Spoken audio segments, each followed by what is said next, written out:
অনেকে বলছেন নাকি যে একটি ওরসের একটি কাঠামো দাঁড় করিয়ে বলছেন শরীয়ত সম্মত ওরস। মাইজবান্ডার শরীফের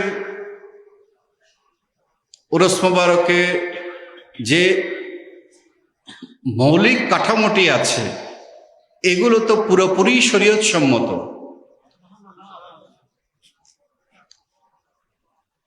বিচ্ছিন্নভাবে যে কোনো জায়গায় যে কোনোখানেই যে কোনো ভাবেই নানান হয়তো সমস্যা দিয়ে আমরা দেখতে পাই, হতেই পারে, কিন্তু যে মৌলিক কাঠামো সে কাঠামো হয়তো সেই শরীয়তটাকে আমি বুঝতে পারছি না যে এর ভেতরে যে শরিয়া যে দিক নির্দেশনা আছে সেটি আমি হয়তো অনুধাবন করতে পারছি না। কিন্তু আমরা যদি আউলিয়া কেরামের যে দৃষ্টিভঙ্গি থেকে আমরা বোঝার চেষ্টা করি, তাহলে তাসাউফের দৃষ্টিভঙ্গি থেকে বোঝার চেষ্টা করি, তাহলে আমরা দেখতে পাই যে গৌসুল আজম মাইজভান্ডারী দরবারের যে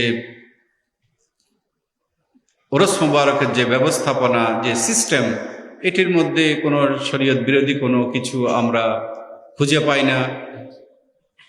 কারো কাছে যদি নির্দোষ গান বাজনাকে আপত্তিকর মনে হয়, তার কাছে সেটি শরীয়তসম্মত মনে নাও হতে পারে, এটি ওনার একটি অবস্থান, সেটিকে আমরা সম্মান করি। কিন্তু আমরা মনে করি আমাদের জায়গা থেকে যে হুজুর গৌসুল আজম মাইজভান্ডারী দরবারের ওরস মোবারক যে ঐতিহ্য আমরা পেয়েছি এটি শরীয়ত সম্মত। এখানে এটিকে নতুন করে শরীয়ত সম্মত করার আর কোনো কিছু প্রয়োজন নেই।